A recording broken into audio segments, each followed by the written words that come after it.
The chapter is force and pressure. Force क्या होता है? कोई भी पुश या पुल को फोर्स बोलते हैं। सपोज ये ऑब्जेक्ट यहाँ रखा है, इसको इस तरह से पुश कर रहे हैं या अपने तरफ पुल कर रहे हैं, इसको फोर्स बोलते हैं। इसके बारे में हम लोग ऑलरेडी पढ़ चुके हैं। अब फोर्स की वजह से इफेक्ट्स क्या होता है? What are the effects of force? Suppose एक ऑब्जेक्ट रेस्ट में है, उस पे अगर हम फोर्स लगा रहे हैं तो वो मोशन में आ सकता है, या फिर अगर एक ऑब्जेक्ट ऑलरेडी मोशन में है और हम उसको हाथ से रोक दिए तो वो स्टॉप हो सकता है। तो इसका मतलब force can change the state of motion. Either वो एक रेस्ट स्टेट में ऑब्जेक्ट है उसको मोशन में ला सकता है, या अगर कोई मोशन में है तो उसको रेस्ट में ला सकता है। दूसरा, वो उसका डायरेक्शन भी चेंज कर सकता है। सपोज ये पेंसिल इस तरफ रोल हो, सपोज ये पेन उस तरफ रोल हो रहा है, तो हम क्या करेंगे? वो उधर जा रहा है, हम अपोजिट तरफ फोर्स लगाकर डायरेक्शन चेंज कर दिया। या वो उधर रोल हो रहा है, हम उसको फोर्स लगाकर उसका स्पीड बढ़ा दिए। तो force can also change the speed of an object, force can change the direction of the motion. अब नेक्स्ट है change in shape and size. Shape और साइज भी चेंज हो जाता है।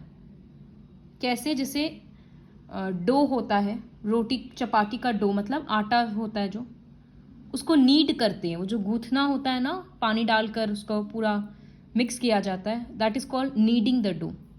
तो उससे शेप चेंज होता है। अगर हम टूथपेस्ट के ट्यूब को इस तरह से स्क्वीज करेंगे तो शेप चेंज हो जाएगा, वो कहीं से वो फ्लैट हो जाएगा, कहीं से वो फुल जाएगा। तो applied force may change the shape and size of an object. So what are the various effects of force? It can make an object move from rest. It can change the speed and direction of a moving object. It can change the shape and size.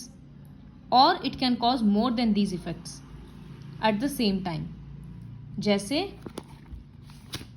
एक ball, just a minute.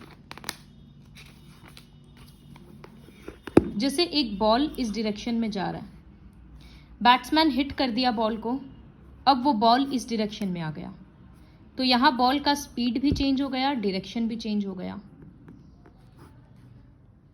तो इसी तरह से एक बार में एक से या उससे ज़्यादा इफेक्ट भी आ सकता है। What are the fact? Okay, what is law of inertia? कोई भी ऑब्जेक्ट अपना स्टेट ऑफ मोशन चेंज करना नहीं चाहता है। अगर कोई रेस्ट में है तो वो रेस्ट में ही रहना चाहेगा, और अगर कोई मोशन में है तो वो मोशन में ही रहना चाहेगा। This is called inertia. What is inertia? It is the natural tendency of an objects to resist any change in their state of rest और मोशन। ये लर्न करना है। इसका प्रैक्टिकल एग्जाम्पल क्या है? जैसे एक कार में अगर हम लोग बैठे हैं, सडनली ब्रेक लगेगा तो हम लोगों का बॉडी किस तरफ जाता है? फॉरवर्ड की तरफ, और बॉडी मूव्स फॉरवर्ड। वाई? क्योंकि जब हम लोग कार के अंदर बैठे थे और कार चल रहा था तो बॉडी किस में था? बॉडी का टेंडेंसी था मोशन में रहने का, फॉरवर्ड मोशन में।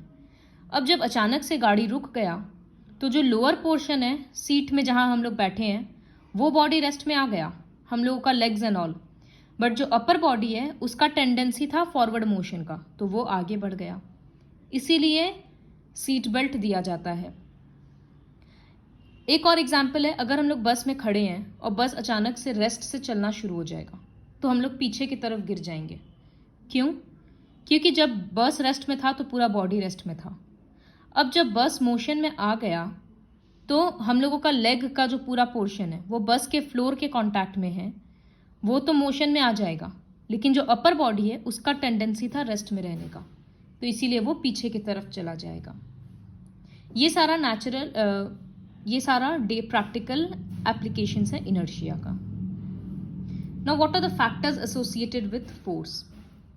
फोर्स को जैसे हम लिखते हैं, फोर्स का यूनिट होता है न्यूटन, जिसको कैपिटल N से लिखा जाता है। जैसे 5 न्यूटन, 10 न्यूटन, -5 न्यूटन। तो 5 या 10 कौन सा बड़ा होगा? ऑब्वियसली 10। तो इसका मतलब force requires a magnitude. Magnitude मतलब ये नंबर, ये क्वांटिटी चाहिए फोर्स को। दूसरा, फोर्स ऑल्सो हैज डायरेक्शन। अगर हम इस डायरेक्शन को बोल रहे हैं 5 न्यूटन का फोर्स है, तो अपोजिट डायरेक्शन में जो भी फोर्स होगा, सपोज 3, तो हम लिखेंगे -3 Newton. This shows that force has direction also. Spring balance है, ये एक सिंपल डिवाइस है जो कि छोटा छोटा ऑब्जेक्ट्स का फोर्स मेजर करने में काम आता है कि एक छोटा सा ऑब्जेक्ट है वो कितना फोर्स एक्सर्ट करता है. Now what are balanced and unbalanced forces. Do you know, अगर एक्चुअली पढ़ने का जरूरत है नहीं, इसलिए हम स्किप कर रहे हैं. Balanced and unbalanced forces. Suppose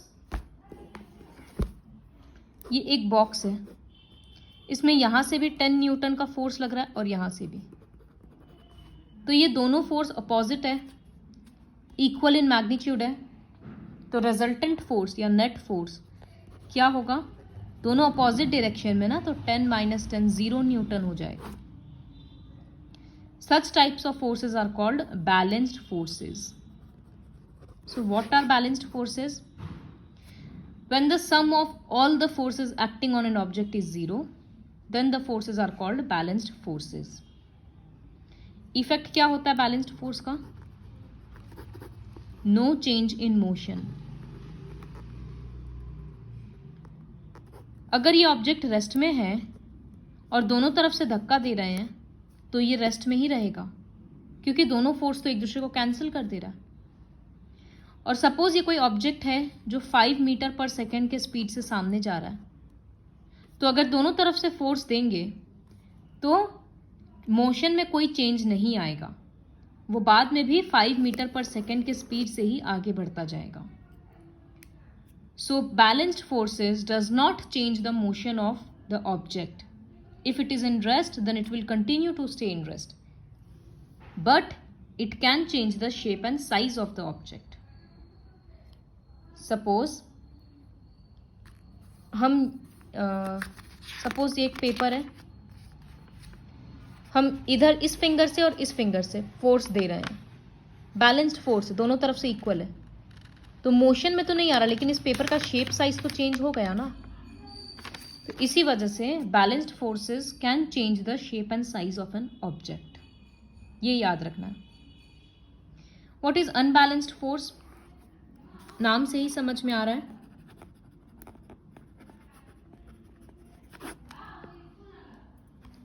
suppose ये एक ऑब्जेक्ट है, यहां पर 10 न्यूटन का फोर्स लग रहा है और यहां पर 3 न्यूटन का, तो नेट फोर्स कितना होगा? 10 और 3 अपोजिट डायरेक्शन में ना, तो 10 - 3 7 न्यूटन. और अगर एक ऑब्जेक्ट में दोनों इस तरह से लग रहा है, 10 न्यूटन 3 न्यूटन, तो ये हो जाएगा 10 + 3 13 Newton. So such type of forces are called unbalanced force. क्योंकि यहां पर नेट फोर्स 0 नहीं है. इसका इफेक्ट क्या होगा?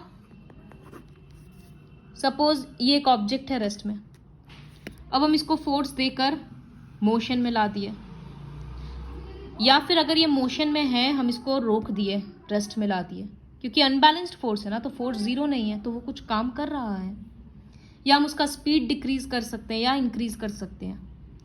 तो unbalanced forces can change the motion of an object. Change in motion, और शेप और साइज भी चेंज हो सकता है. अगर ये रबर का होगा, हम इसको स्क्वीज कर देंगे तो शेप चेंज हो जाएगा ना. तो अनबैलेंस्ड फोर्सेस शेप साइज भी चेंज करता है और मोशन भी चेंज करता है. स्पीड इंक्रीज हो सकता है, डिक्रीज हो सकता है, कुछ भी हो सकता है. ये सब प्रैक्टिकल एग्जाम्पल्स हम लोग दे सकते हैं. Next is type of forces, contact force और नॉन कॉन्टैक्ट फोर्स. कोई फोर्स तभी काम करेगा, see it is written that whenever there is an interaction between different bodies, force come into play. ये एमसीक्यू में क्वेश्चन आ सकता है. फोर्स कब काम करेगा? जब दो या उससे ज्यादा बॉडीज एक दूसरे के साथ इंटरैक्ट करेगा. तो ये इंटरैक्शन जरूरी नहीं है कि दो बॉडी हमेशा एक दूसरे को टच ही करेगा. अगर दो मैग्नेट रखा है, एक मैग्नेट यहां है, एक मैग्नेट यहां है, तो हो सकता है दूर है दोनों, तो नो फिजिकल कॉन्टैक्ट, तो हो सकता है दोनों एक दूसरे को अट्रैक्ट कर ले या रिपेल करे. तो such type of forces where no physical contact is necessary are called non contact force. जिसके लिए फिजिकल कांटेक्ट का ज़रूरत नहीं है। Example magnetic force, electrostatic force. जैसे ये वाला एक्सपेरिमेंट हम लोग क्लास 7 में देखे थे। ये दोनों इबोनाइट रॉड है तो दोनों एक दूसरे को रिपेल कर रहा है, यहाँ पर ये दोनों एक दूसरे को अट्रैक्ट कर रहा है, तो इसमें दूर से ही वो फोर्स काम कर रहा है, तो ये नॉन कॉन्टैक्ट फोर्स हुआ। उसी तरह से ग्रेविटेशनल फोर्स, अगर कोई ऑब्जेक्ट हवा में है उसको भी अर्थ अट्रैक्ट कर रहा है नीचे की तरफ। उसी तरह से magnetic force, such forces are non contact. Then what is contact force? Forces for which direct physical contact between the objects is necessary. जैसे मस्कुलर फोर्स, मसल्स तभी काम करेगा जब हम लोग एक्चुअली में किसी चीज को टच करके पुश करेंगे या पुल करेंगे। फ्रिक्शनल फोर्स, जब एक ऑब्जेक्ट दूसरे ऑब्जेक्ट के ऊपर मूव करेगा तभी जाकर फ्रिक्शनल फोर्स काम आएगा। So such forces are contact forces.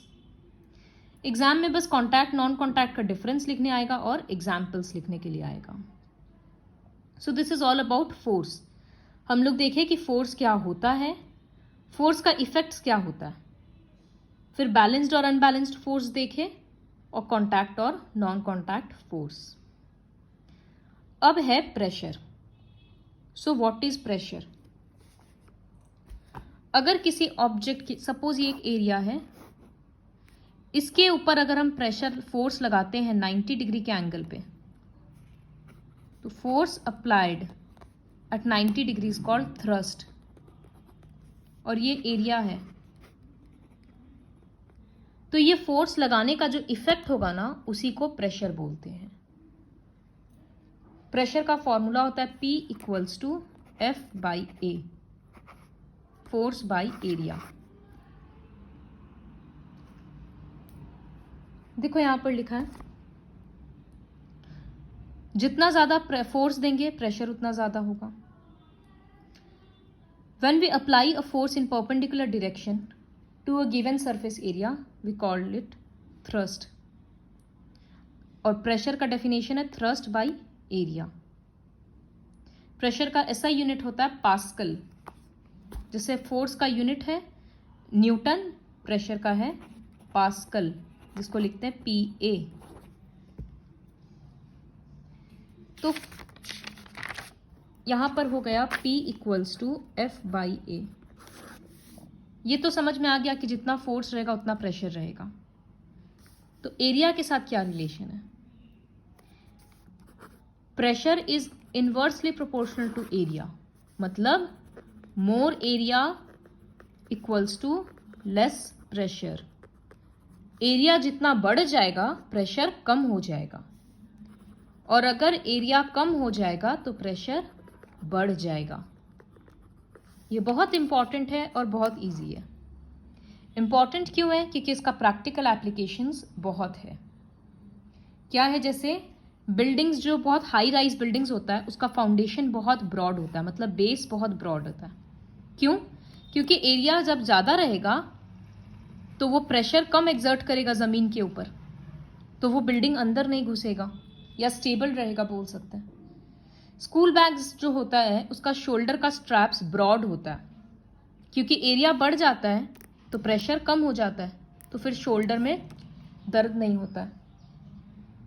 इसी तरह से जैसे शार्प नाइफ और ब्लंट नाइफ,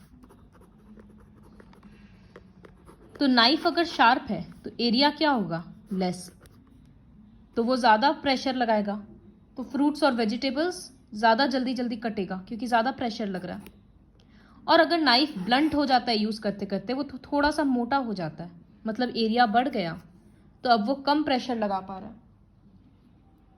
इसी तरह से जो हैवी ट्रक्स होता है वो सब में डबल व्हील्स होता है, एक व्हील के बदले 2 व्हील। क्यों? क्योंकि एरिया बढ़ जाता है तो वो प्रेशर कम एक्सर्ट करता है, तो वो जल्दी स्मूथली रोड के ऊपर मूव करता है। इसी तरह से पोर्टर जो होता है, कूली, वो अपने हेड के अराउंड एक कपड़ा बांध लेता है। सपोज ये इसका हेड है, और अब अगर दूसरा हेड है जिसमें वो कपड़ा लगा लिया इस तरह से, तो कपड़ा लगाने की वजह से एरिया क्या होगा? इंक्रीज हो जाएगा, तो ऊपर में जो लगेज है उसका प्रेशर क्या होगा? कम हो जाएगा। इसीलिए वो लोग इस तरह से करके सामान उठाता है। तो ये सारा था प्रेशर और एरिया का प्रैक्टिकल एप्लीकेशंस। और फोर्स के साथ क्या रिलेशन है? ज़्यादा फोर्स तो ज़्यादा प्रेशर। ये एक एक्टिविटी है। तो इसमें क्या है, नीचे में क्ले लिया गया है और एक वुडन ब्लॉक के ऊपर बुक रखा गया है, फिर उसको 3 तरह से फोर्स लगाया जा रहा है उसके ऊपर। अब ये देखना है कि क्ले किस में ज़्यादा अंदर घुस रहा है। सपोज यहाँ क्ले है, हम इस पेंसिल बॉक्स को एक बार इस तरह से पुश कर रहे हैं, फोर्स दे रहे हैं, तो वो क्ले थोड़ा सा अंदर जाएगा। एक बार इस तरह से करके हम फोर्स दे रहे हैं और एक बार इस तरह से करके हम फोर्स दे रहे हैं। तो 3 केस में 3 टाइप का एरिया हुआ। तो किस में ज़्यादा अंदर जाएगा? क्ले, जिसमें ज़्यादा प्रेशर होगा। प्रेशर ज़्यादा मतलब एरिया कम।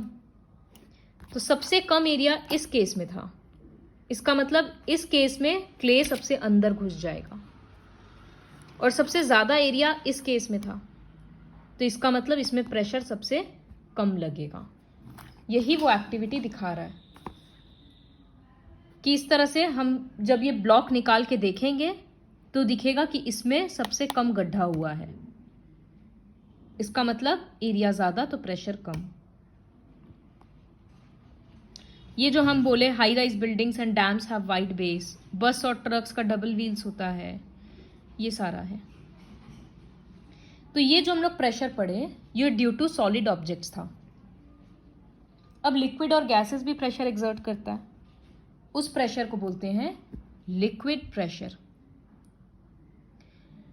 जब इस तरह से एक स्टेशनरी लिक्विड होता है, स्टेशनरी मतलब रेस्ट में, अंदर का लिक्विड हिलता नहीं है, तो pressure exerted by a stationary liquid is called hydrostatic और लिक्विड प्रेशर। इसका कुछ कुछ प्रॉपर्टीज है।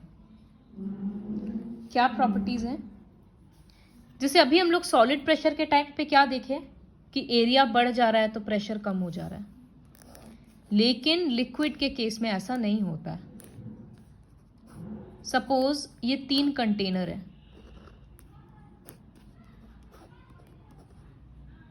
तीनों में वाटर है।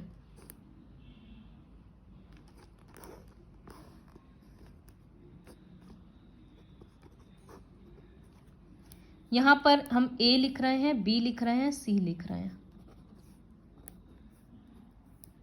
तो pressure of A, pressure of B, pressure of C, हम लोगों के अकॉर्डिंग कौन सा प्रेशर सबसे ज़्यादा होना चाहिए? तो ऐसा लग रहा है कि इसका एरिया कम है बेस में, तो प्रेशर इसी में ज़्यादा होना चाहिए, लेकिन तीनों का प्रेशर एक्चुअली इक्वल होगा। वाई? बिकॉज तीनों में हाइट इक्वल है और तीनों का मटेरियल सेम है, water. So we can say that liquid pressure does not depends on the area. वो किस चीज़ पे डिपेंड करता है? It depends on the density of the material या नेचर ऑफ द मटेरियल। दूसरा, it depends on the depth of the liquid, कितना height है उस पर डिपेंड करेगा कि कितना प्रेशर कम है या हाई है। जिससे ये एक एक्सपेरिमेंट है, कलर्ड वाटर लिया गया और इस तरह से 4 इक्वल होल कर दिया, तो देख रहे हैं कि सबसे नीचे वाला होल से पानी सबसे दूर जा रहा है, इसका मतलब सबसे ज़्यादा फोर्स उसी से लग रहा है। तो हम लोग फिर उसके थोड़ा ऊपर है तो वो थोड़ा कम प्रेशर है, और सबसे कम प्रेशर कहाँ है? टॉप में, क्योंकि उससे वाटर सबसे पास जा रहा है। तो this shows that as we go down pressure increases. क्यों? क्योंकि पानी का हाइट बढ़ते जा रहा है, तो ऊपर जितना ज़्यादा पानी रहेगा उतना ज़्यादा ही प्रेशर लगेगा ना, कॉमन सेंस है। तो इसीलिए ये प्रॉपर्टी जस्टिफाई होता है कि liquid pressure, for liquid pressure the pressure depends on the depth of the liquid. अब ये एक एक्सपेरिमेंट है, सेम लेवल पे इस तरह से है तो सेम डिस्टेंस पे जाकर गिर रहा है, इसका मतलब at same height pressure is same. ये प्रॉपर्टीज जो हम ऑलरेडी बोल दिए थे वो है। फिर और दो उसका प्रॉपर्टी है, liquid pressure exerts pressure on the wall of the container. जिस भी सपोज इस कंटेनर में जो लिक्विड है, तो यहाँ पर मॉलिक्यूल्स है लिक्विड का, वो सब क्या कर रहा है, कंटेनर से बाहर आना चाह रहा है, तो वो कंटेनर पे लगातार फोर्स एक्सर्ट करता है। So all the particles exert pressure on the container. ये उसका थर्ड प्रॉपर्टी है। फोर्थ प्रॉपर्टी है कि if an external pressure is applied, suppose ये एक पानी का बॉटल है, यहां पानी है, अब अगर हम यहां पर इस तरह से फ्लिक कर रहे हैं तो ऐसा नहीं होगा कि इधर के आसपास का प्रेशर बढ़ जाएगा, क्योंकि यहां पर ज्यादा फोर्स लग रहा है। जो भी एक्स्ट्रा फोर्स है ना, वो पूरे पानी में इक्वली डिस्ट्रीब्यूट हो जाएगा। तो ये प्रॉपर्टी है कि an external pressure applied on a liquid in a closed container is transmitted uniformly through out the liquid. वो पूरे लिक्विड में बराबर से स्प्रेड हो जाता है। ये एक प्रॉपर्टी है। फिर है टॉप, तो ये हो गया लिक्विड प्रेशर का 4 प्रॉपर्टी जो लर्न करना है। Next, atmospheric pressure. So what is atmospheric pressure? Earth का एटमॉस्फेयर है, इतना ह्यूज लेयर है, तो हवा का भी इतना ह्यूज लेयर है, तो वो कुछ ना कुछ प्रेशर तो लगाएगा ना, उसी प्रेशर को बोलते हैं atmospheric pressure. So the pressure exerted by atmosphere is called atmospheric pressure. अब अगर हम लोगों के ऊपर इतना ह्यूज एटमॉस्फेरिक प्रेशर लग रहा है, तो हम लोग क्रश क्यों नहीं हो जा रहे हैं? हिसाब से तो हम लोग ऐसे चिपक जाने चाहिए, क्योंकि हवा चारों तरफ से हम लोगों पे फोर्स देगा। तो ऐसा नहीं होता है, because we have an internal pressure. हम लोगों का बॉडी भी अंदर से प्रेशर देता है, जो इस बाहर के प्रेशर को कैंसल कर देता है। See, it is written, inside our bodies there is also pressure. This internal pressure cancels the effect of the outside pressure and saves us from getting crushed under it. तो इस paragraph से 2 question आता है, define atmospheric pressure और why are we not crushed under earth's atmospheric pressure. ये एक experiment है। इसमें क्या किया गया है, पहले एक बॉटल में गर्म पानी डाला गया और उसको बंद किया गया। तो अब अंदर का बॉटल पूरा गर्म हो गया, फिर उस बॉटल को खाली कर दिया गया। तो जब खाली कर दिए, बॉटल तो अंदर से गर्म हो गया ना, तो उसका सारा हवा क्या हो गया, हल्का होके निकल गया। Because we know that hot vapour या hot air is light and it rises up. तो बॉटल के अंदर का प्रेशर क्या हो गया, कम गया। अब उसमें इस तरह से कैप लगाकर छोड़ देंगे तो वो बॉटल इस तरह से स्क्वीज हो जाएगा। क्यों? क्योंकि बॉटल के अंदर का प्रेशर कम है और बाहर का प्रेशर ज़्यादा है, तो वो बॉटल को स्क्वीज कर दे रहा है। और स्टार्टिंग में जब बॉटल नॉर्मल टेम्परेचर पे था, तो उसके अंदर का जो प्रेशर था वो बाहर के प्रेशर को कैंसिल कर दे रहा था, इसलिए वो स्क्वीज नहीं हुआ। लेकिन गर्म पानी डाले तो वो एकदम गर्म हो गया, जिसकी वजह से अंदर का प्रेशर कम हो गया। तो this shows that we can change the pressure by changing a few factors like temperature and volume. तो क्या रिलेशन है देखो, वॉल्यूम नहीं, sorry, height, pressure versus height. Suppose ये एक माउंटेन है, यहां पर 2 प्लेसेस है, ए और बी। अब बताओ प्रेशर कहां ज्यादा रहेगा, पी ए या पी बी में? तो देखा जाए तो ए के ऊपर कितना सारा हवा है, सपोज इतना लेयर है, लेकिन बी के ऊपर कितना लेयर है एयर का, इतना है। तो यहां ज्यादा एटमॉस्फेयर है तो ज्यादा प्रेशर लगेगा, तो इसका मतलब पी बी इज ग्रेटर।